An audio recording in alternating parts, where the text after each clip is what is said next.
ভারতের রাজধানী দিল্লির কথা শুরু হয় 1200 শতাব্দীর শেষের দিকে, যখন নর্থ ইন্ডিয়াতে মুসলিম শাসকদের জয় হয়েছিল। এর আগে 1100 এবং 1200 শতাব্দীতে দিল্লিতে তোমার রাজপুতদের শাসন ছিল, এবং এটাই সেই সময় ছিল যখন দিল্লি সশক্ত রাজ্য হিসাবে সামনে এলো। এরপর 1180 সালে তোমার রাজপুতদের চৌহান রাজপুতরা হারিয়ে দিল আর দিল্লিতে নিজেদের শাসন স্থাপন করলো। সমসাময়িক সময়কালে 1175 সালে গজনির সুলতান মোহাম্মদ ঘুরি ভারতে আসে। মোহাম্মদ ঘুরি ভারতে আসার উদ্দেশ্য ছিল নিজেদের সাম্রাজ্যকে বেশির থেকে বেশি বিস্তার করা আর ভারতে নিজেদের শাসন স্থাপন করা। মোহাম্মদ ঘুরির এই ভারত অভিযান 1175 সালে শুরু হচ্ছে। 1175 থেকে 1194 সাল পর্যন্ত সে ভারতের ওপর বার কয়েক আক্রমণ করে। সে মুলতান, লোহার, পেশাওয়ার এবং সিন্ধের মতো রাজ্যকে জিতে যাওয়ার ফলে ভারতের একটা বড় অংশকে নিজের অধিকার করে নেয়। মোহাম্মদ ঘুরি যখন নিজের এই বিজয় অভিযানে আগে বেড়ে চলছিল আর তার সাম্রাজ্য ক্রমশ বড় হচ্ছিল, তখন দিল্লির সম্রাট পৃথ্বীরাজ চৌহানের সাথে তার মোকাবিলা হয়। মোহাম্মদ ঘুরির এই বিজয় অভিযানে এবার এক আসল যোদ্ধার সাথে তার সামনা হয়। 1191 সালে প্রথম তরাইনের যুদ্ধ হয় এবং মোহাম্মদ ঘুরি হেরে যায়। নিজের প্রাণ ভিক্ষা এবং পৃথ্বীরাজ চৌহানের কাছে ক্ষমা প্রার্থী হয়ে মোহাম্মদ ঘুরি পালিয়ে যায়। মোহাম্মদ ঘুরির এই প্রাণ রক্ষা ভারতে আবার আক্রমণ করার সুযোগ করে দেয়। নিজের দেশ গজনি ফিরে পড়ে সে আবার যুদ্ধের প্রস্তুতি নিতে থাকে। 1192 সালে সেই তরাইন যুদ্ধের ময়দানে আরও একবার দুটি সৈন্যদল সামনাসামনি হয়।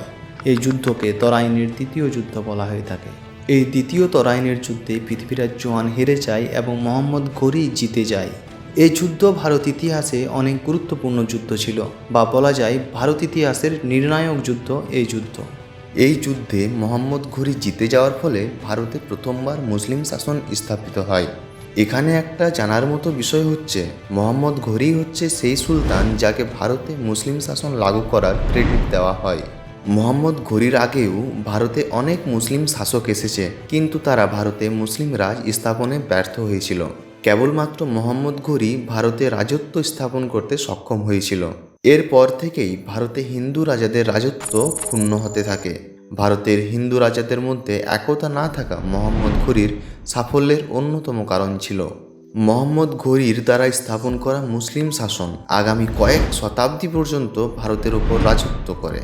মোহাম্মদ ঘুরির কোনো পুত্র বা সন্তান ছিল না, আর সে কারণেই সে সবচেয়ে বিশ্বস্ত গোলাম কুতুবউদ্দিন আইবককে তার রাজত্বভার সঁপে দিয়ে নিজে গজনি ফিরে যায়। 1206 সালে যখন মোহাম্মদ ঘুরি মারা যায়, তখন কুতুবউদ্দিন আইবককে দিল্লির সুলতান বানানো হয়। কুতুবউদ্দিন আইবক ভারতে প্রথম গোলাম সাম্রাজ্য বা গোলাম বংশ স্থাপন করে, আর এখান থেকেই ভারতের দিল্লি সাম্রাজ্যের স্থাপনা এবং রাজত্ব শুরু হয়। এই জন্য কুতুবউদ্দিন আইবককে দিল্লি সাম্রাজ্যের ফাউন্ডারও বলা হয়ে থাকে। এই দিল্লি সাম্রাজ্য ভারতে 326 বছর পর্যন্ত রাজ করেছিল, আর তাই আগামী দিনে 5টি ডাইনাস্টিক ও বংশ হয়: গুলাম বংশ, খিলজি বংশ, তুঘলক বংশ, সৈয়দ বংশ আর লোদি বংশ। দিল্লি সাম্রাজ্য স্থাপনের পর দিল্লি এবারে এমন এক রাজধানী হয়ে উঠেছিল যার কন্ট্রোল ভারতের অনেক বড় এলাকার ওপর ছিল। আমরা জানলাম কুতুবউদ্দিন আইবক ভারতে গোলাম বংশের স্থাপনা করেছিল। এটাকে গোলাম বংশ এই জন্য বলা হয় কারণ এই বংশের 3জন বড় রাজা প্রথম জীবনে গোলাম ছিল। এই বংশের প্রথম সুলতান কুতুবউদ্দিন আইবক মোহাম্মদ ঘুরির গোলাম ছিল। এই বংশের দ্বিতীয় বড় সুলতান ইলতুৎমিশ কুতুবউদ্দিন আইবকের গোলাম ছিল, এবং এই বংশের তৃতীয় বড় সুলতান বলবন ইলতুৎমিশের গোলাম ছিল।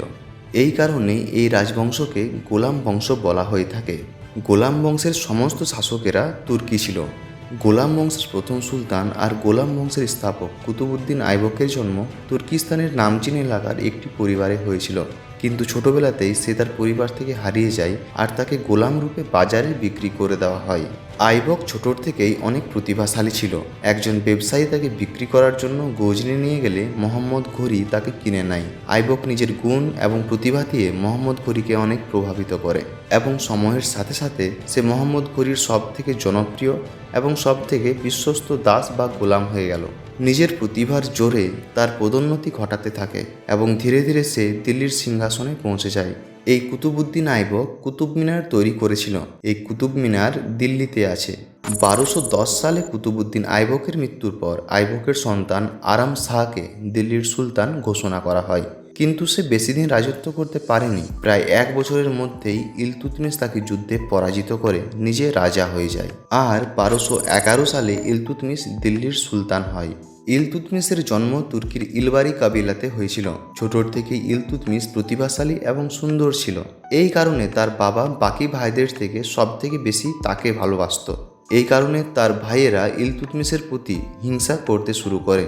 আর একদিন তাকে ভুলভাল বুঝিয়ে বাড়ির থেকে নিয়ে গিয়ে ঘোড়ার সওদাগরের কাছে গোলাম রূপে বিক্রি করে দেয়। এরপর ইলতুৎমিশকে অনেকবার বিক্রি করা হয়। আর এমনি করতে করতে বিক্রি হতে হতে সে একদিন দিল্লি পৌঁছে যায়। দিল্লিতে তাকে শেষবার কুতুবউদ্দিন আইবক কিনে নেয়। আইবকের লড়াই এবং যুদ্ধতে ইলতুৎমিশও জিতে লাগলো। যুদ্ধে তার দারুণ প্রদর্শন দেখে কুতুবউদ্দিন আইবক ইলতুৎমিশকে গোলাম থেকে মুক্ত করে দেয় এবং তাকে বিশ্বস্ত ব্যক্তিদের মধ্যে সামিল করে নেয়।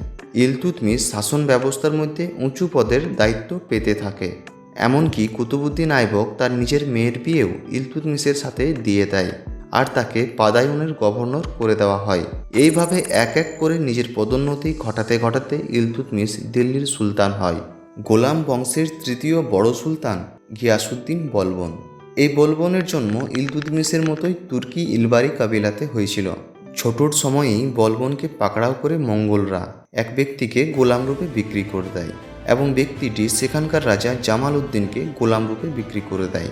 রাজা জামাল উদ্দিন গোলাম থাকা বলবনের প্রতিভাতে অনেক প্রভাবিত হয়, তাই তাকে শিক্ষিত করে একজন সক্ষম ব্যক্তি বানিয়ে দিল। এরপর তাকে সে দিল্লি নিয়ে গেল। সেখানে 1232 সালে ইলতুৎমিশ গিয়াসউদ্দিন বলবনকে গোলাম রূপে কিনে নেয়। বলবন নিজের প্রতিভা দিয়ে সুলতান ইলতুৎমিশ এবং রাজ্যের জনগণের বিশ্বাস জিতে গোলাম থেকে পদোন্নতি ঘটায় এবং শেষে নিজে দিল্লির সুলতান হয়। 1266 থেকে 1287 সাল পর্যন্ত গিয়াসউদ্দিন বলবন মোট 21 বছর পর্যন্ত শাসন চালায়।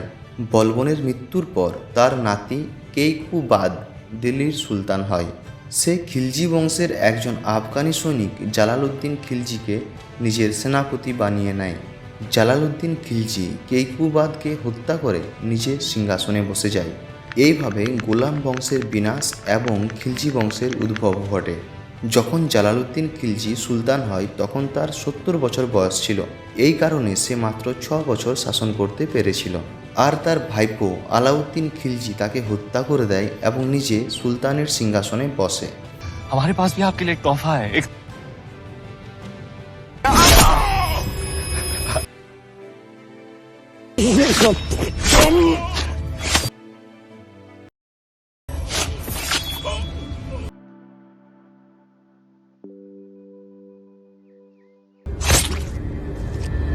আলাউদ্দিনের শাসনকালে দিল্লি সাম্রাজ্যের সীমানা উত্তর ভারত পর্যন্ত বিস্তৃত হয়ে গেছিল। 1316 সালে আলাউদ্দিন খিলজির মৃত্যু হয়ে যায়। তার মৃত্যুর 2-1 বছরের মধ্যে খিলজি বংশের বিনাশ ঘটে। তারপর দিল্লিতে এক নতুন রাজবংশের উদ্ভব ঘটে। একে তুগলক বংশ বলা হয়ে থাকে। তুগলক বংশ দিল্লিতে 1320 সাল থেকে 1413 সাল পর্যন্ত রাজত্ব করে। এই বংশের প্রথম রাজা গিয়াসউদ্দিন তুগলক ছিল। গিয়াসউদ্দিনের বাবা তুর্কি এবং মা হিন্দু ছিল। সে 5 বছর দিল্লির সিংহাসনে রাজত্ব করেছিল এবং দিল্লির কাছাকাছি একটি নতুন শহরের গঠন করেছিল, যাকে তুঘলকাবাদ বলা হয়ে থাকে।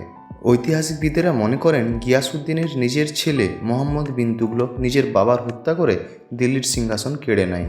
মোহাম্মদ বিন তুঘলক 26 বছর রাজত্ব করে। তার মৃত্যু 1351 সালে হয়েছিল। তারপর তার কাকার ছেলে ফিরোজ শাহ তুঘলক দিল্লির সিংহাসনে বসে।